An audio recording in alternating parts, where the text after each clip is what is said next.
அப்பொழுது கேப்டனுடைய ஆன்மா மன்னிக்குமா? திமுக கூட்டணிக்கு தேமுதிக வந்தது குறித்து செய்தியாளர் எழுப்பிய கேள்விக்கு காங்கிரஸ் மாநில தலைவர் செல்வ பெருந்தகை பதிலளித்துள்ளார்.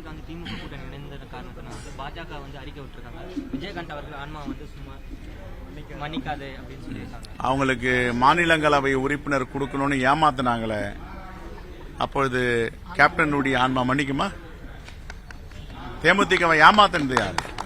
இந்தியா கூட்டணியில் யாராவது கட்சி ஏமாத்தினாங்களா? அதிமுகவும் பாஜகவும் ஏமாத்தினாங்க.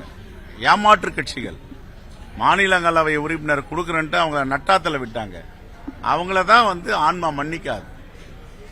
அதனால எங்க சேர வேண்டுமோ வெற்றி கூட்டணி, தமிழ்நாட்டு மக்களுக்கான கூட்டணியில் சேர்ந்திருக்கிறார்கள். அவரை நாங்கள் வரவேற்கிறோம், வாழ்த்துகிறோம். தமிழ்நாட்டு மக்களுக்காக அவரும் தன்னுடைய பங்களிப்பை இந்தியா கூட்டணியில் இணைத்து பணியாற்ற இருக்கிறார். வரவேற்கிறோம், வாழ்த்துகிறோம், மகிழ்ச்சி. ஏற்கனவே வலிமையாக உள்ள இந்தியா கூட்டணி மெல்மேலும் வலிமை பெறும். இது தமிழ்நாட்டுக்கான கூட்டணி, தமிழ்நாட்டு மக்களை பாதுகாக்கின்ற கூட்டணி, தமிழ்நாட்டு மக்களுடைய வாழ்க்கையில் வளம் பெறவும் வலிமை பெறவும் இந்த கூட்டணி மக்களுக்கான கூட்டணியாக இருக்கிறது. ஆகவே